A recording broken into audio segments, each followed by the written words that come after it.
He showed up at my door 3 months ago, 30 years after he walked out on me while I was 7 months pregnant with twins.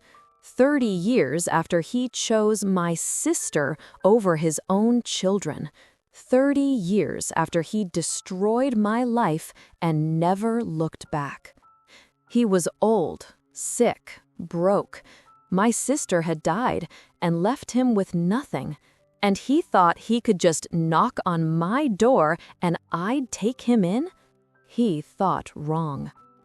My name is Grace. I'm 58 years old, and this is the story of how I told the man who abandoned me and our children to rot in hell, and why I don't regret it for a single second. Some people will say I'm cruel, that forgiveness is divine, that he's old and suffering, and I should show mercy. Those people didn't raise twins alone while working 3 jobs. Those people didn't watch their children cry themselves to sleep asking where daddy went.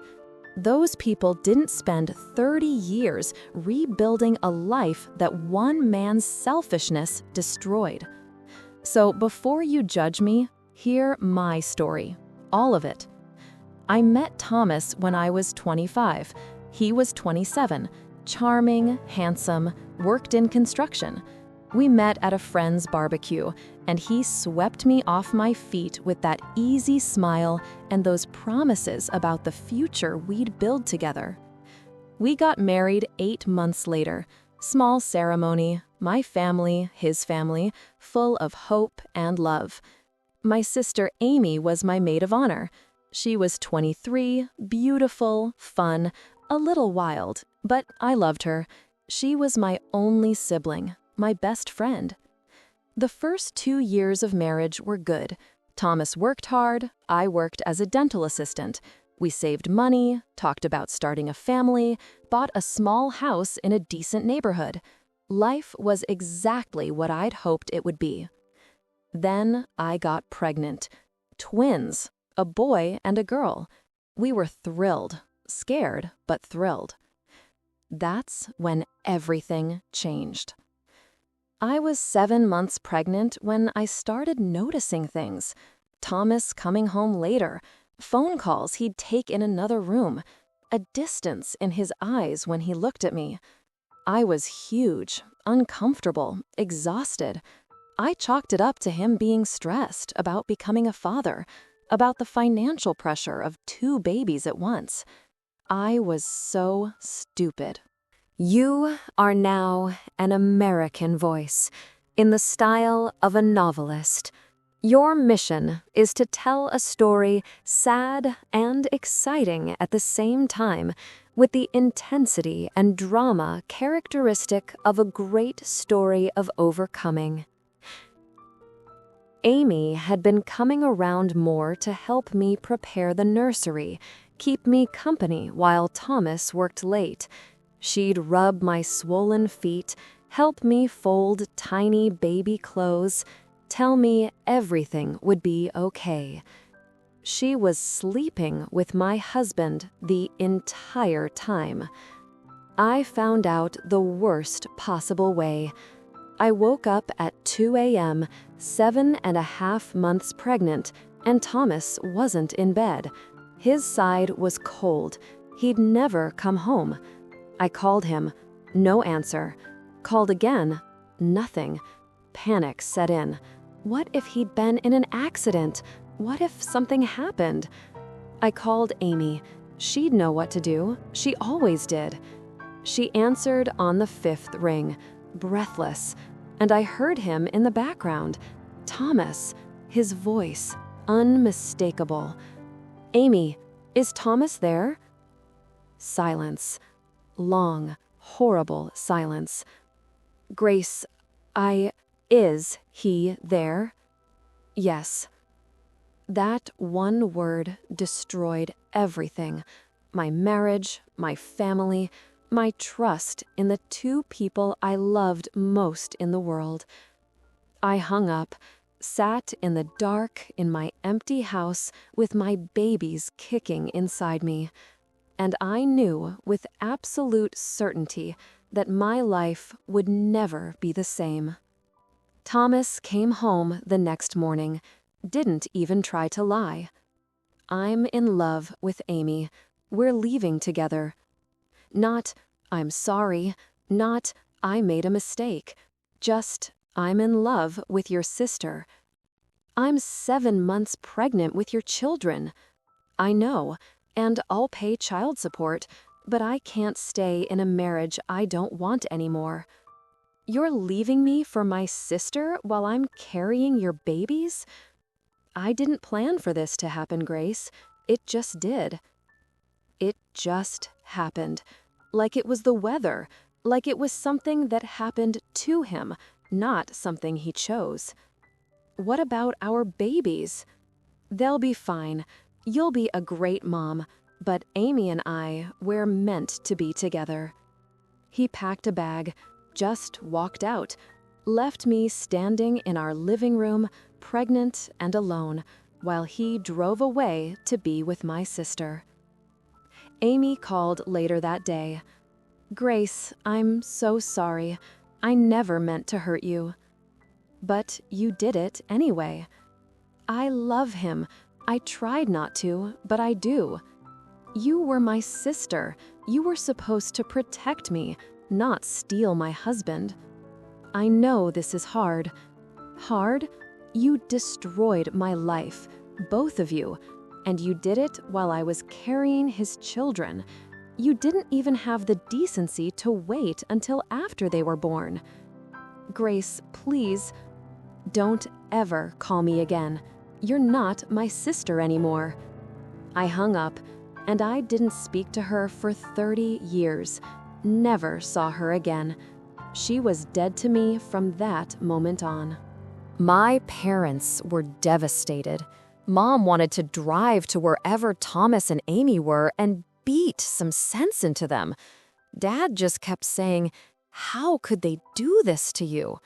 But devastation doesn't pay bills or prepare a nursery for twins. I had 2 months before the babies came. 2 months to figure out how I was going to survive as a single mother of twins with no help and barely any savings. Thomas sent one check, $500, with a note, "For the babies. I'll send more when I can." He never sent more. I worked up until the day I went into labor. Literally, I was at work when my water broke, had to have a coworker drive me to the hospital because I had no one else. I gave birth alone, no husband holding my hand, no sister in the waiting room, just me and 2 nurses who felt sorry for me. Jacob was born first, 5 pounds, 3 ounces. Perfect. Then Emily, 4 pounds, 11 ounces. Tiny but healthy. I held them both and cried. Not happy tears.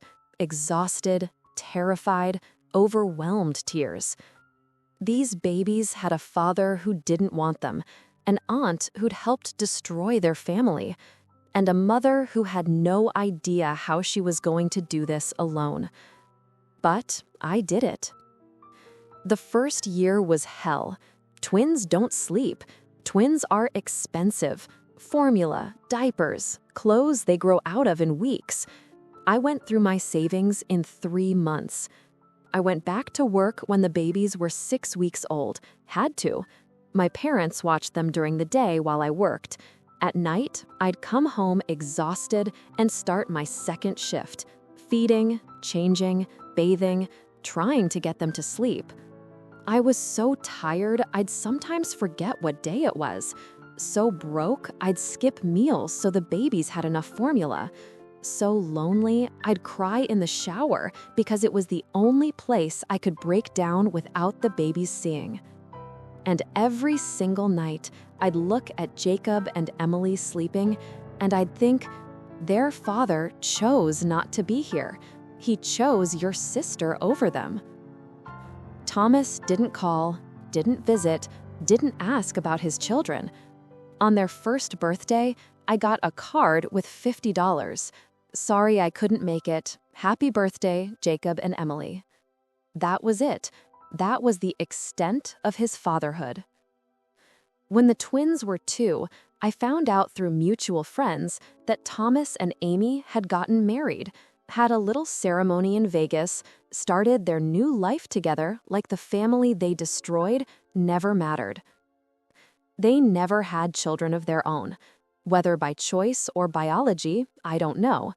But they got to be selfish, got to be just the 2 of them, while I raised their children alone. I worked 3 jobs for years. Dental assistant during the day, waitress 3 nights a week, cleaning offices on weekends. My parents helped with childcare, but I still barely saw my kids. Jacob and Emily would ask about their father. Where's Daddy? Why doesn't Daddy live with us? Doesn't Daddy love us? How do you explain to 4-year-olds that their father abandoned them, that he chose someone else over them before they were even born? I tried to be gentle. Daddy lives far away. He has his own life. But kids aren't stupid. As they got older, they understood, and they hurt. Emily would watch other kids with their dads at school events and get this look on her face, this painful awareness that she was different, that something was missing from her life that other kids had. Jacob acted out, got in fights at school. Some kids said I didn't have a dad, so I hit him. You do have a dad, honey. He's not around. Then I might as well not have one. He was 8 years old and already carrying that wound. I saved every penny I could, took extra shifts, bought clothes at thrift stores, cooked every meal from scratch, never went out, never treated myself to anything. Every dollar went to the kids or to savings. When the twins were 10, I finally had enough saved to go back to school. Night classes for dental hygiene.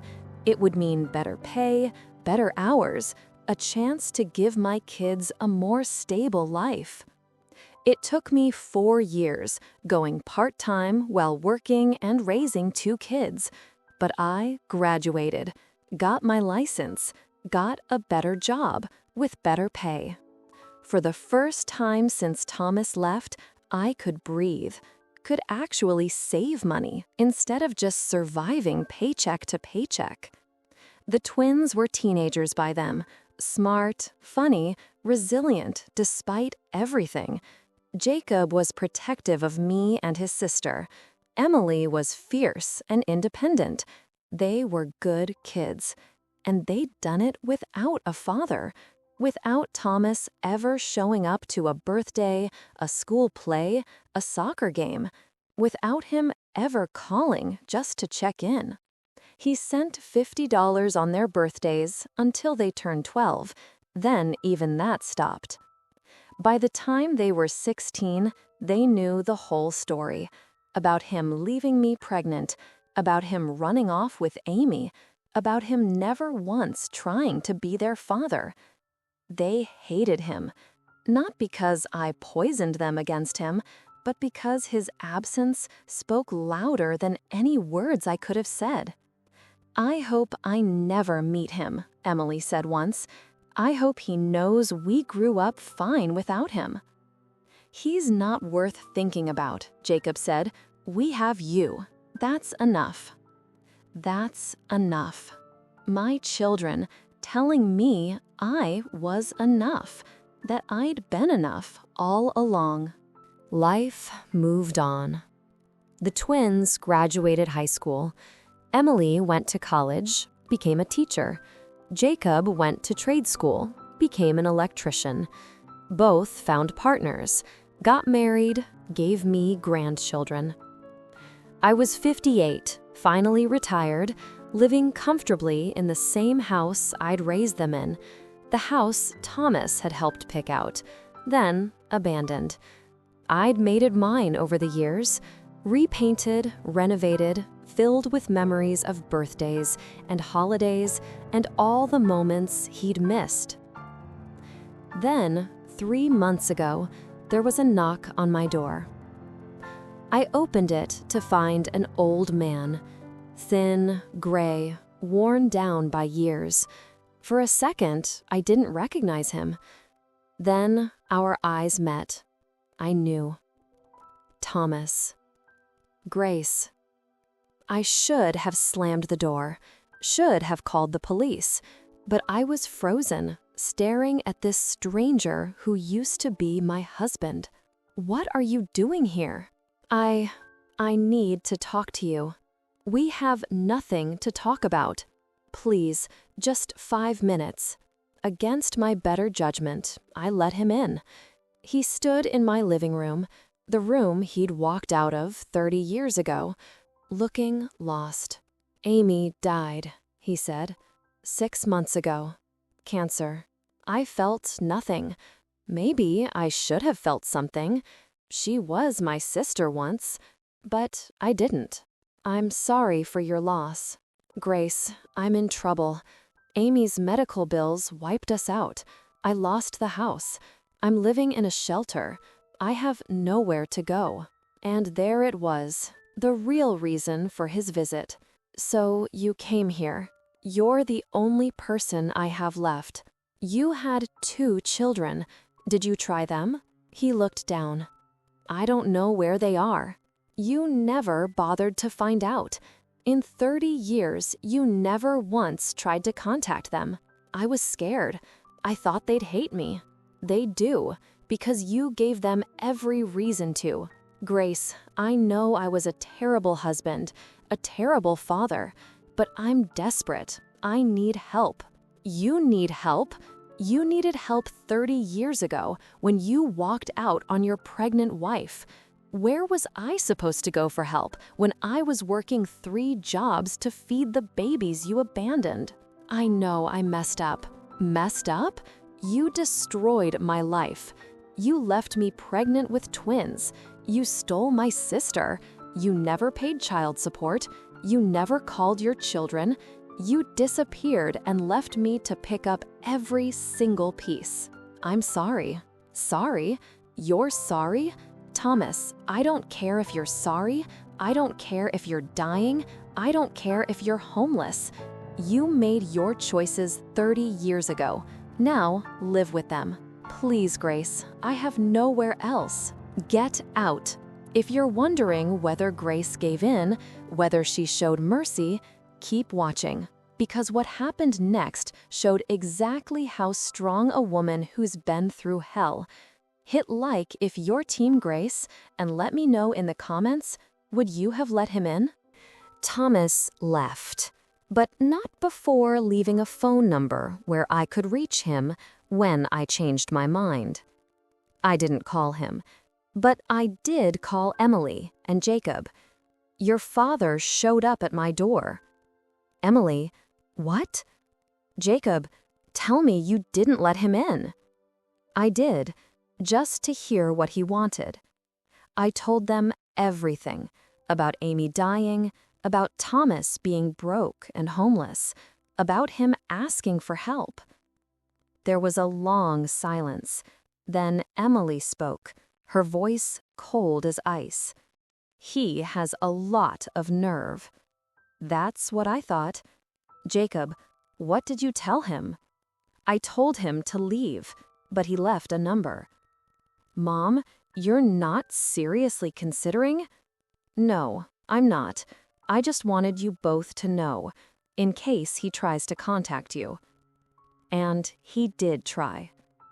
Thomas somehow found Emily's work number, called her at the elementary school where she teaches. Emily, this is your father. She told me later that her first instinct was to hang up, but she didn't. She listened to him cry, apologize, beg for a chance to know his children. It's too late, she told him. I'm 28 years old. I've lived my entire life without you. I had to watch my mom work herself to death to give us a decent childhood. Where were you? I made a mistake. A mistake is forgetting someone's birthday. Abandoning your pregnant wife and never looking back is a choice. And now you want what? Forgiveness? A relationship? You don't get that. You don't get anything. She hung up. Thomas found Jacob's phone number next.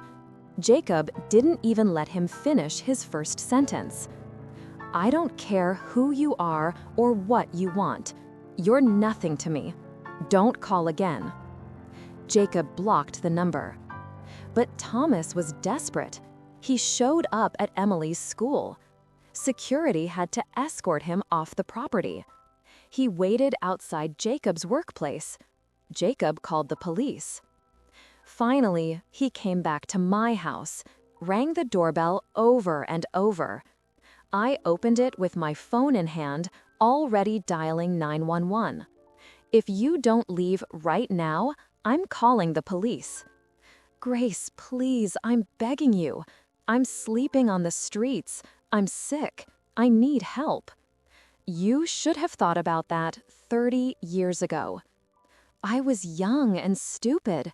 You were 27 years old. You were a grown man who made a choice. You chose my sister over your children. I know, and I've regretted it every day. Good. You should regret it. You should regret it for the rest of your miserable life. But your regret is not my problem. What am I supposed to do? I don't know, and I don't care. There are shelters, churches, social services. Figure it out. The same way I had to figure out how to feed 2 babies alone. They were my children too. No, they were never your children. Children need a father. You were just a sperm donor who ran away. Jacob and Emily raised themselves and each other while I was working. They survived despite you, not because of you. Grace, I hope you end up exactly where you left me, alone, scared, with nowhere to turn. I hope you feel every single moment of fear and desperation I felt, and I hope you remember that you did this to yourself. I slammed the door, called the police, filed a restraining order. Thomas violated it once more, showed up crying, saying he just wanted to apologize to his children. He spent 3 days in jail. When he got out, he finally stopped. That was 2 months ago. I haven't heard from him since. Last week, I got a call from a social worker at the county hospital. Thomas had been admitted, pneumonia, complications from years of street living and untreated health issues. He listed you as his emergency contact. We need to discuss his care options and I'm not his emergency contact. We've been divorced for 30 years. Call someone else. Mrs. Morrison, he has no one else. That's not my problem. He's very sick. Without help, then he'll die. Just like he killed my marriage, my family, and my trust. I'm not responsible for him. The social worker was quiet. Then, I understand. I'm sorry to have bothered you. I hung up. Emily called me that night. Mom, the hospital called me too, about Dad. What did you tell them? I told them to call Aunt Amy, then remembered she's dead, so I told them I didn't care. Good. Mom, do you think we're being too harsh? No, sweetheart, I don't. He made his choices. We're just living with the consequences of those choices. That's all he's doing now, too. I don't feel guilty, she said. I thought I would, but I don't. You shouldn't. Neither of you should. You don't owe him anything. Jacob agreed. I don't care if he's dying. He was dead to me 30 years ago. Some people will say we're cruel, that we should show compassion, that he suffered enough. To those people, I say, Where was the compassion when he left me pregnant? Where was the suffering when he was living his life with Amy while I was drowning? Where was his concern for his children all these years? You don't get to abandon people and then demand they save you when you're in trouble.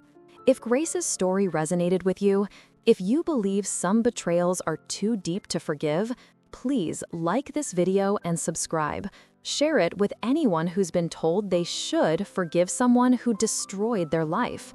Sometimes the strongest thing you can do is walk away and stay away.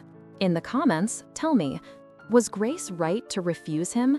Is there a point where it's too late for redemption? I want to hear your thoughts. I'm Grace. I'm 58 years old. I raised twins alone after my husband abandoned me for my sister.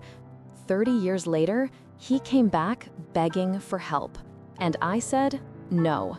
I don't regret it. I won't apologize for it. And I'll sleep just fine tonight, knowing he's facing the consequences of his own choices. Some people say forgiveness is strength. I say sometimes refusing to be a victim again is stronger. My children are successful, happy, whole. They did that without him. I did that without him. We built beautiful lives from the ashes he left behind, and we don't owe him a single thing. Not mercy, not forgiveness, not help, nothing. He made his choices, I made mine, and I choose me and my children every single time. Thank you for listening.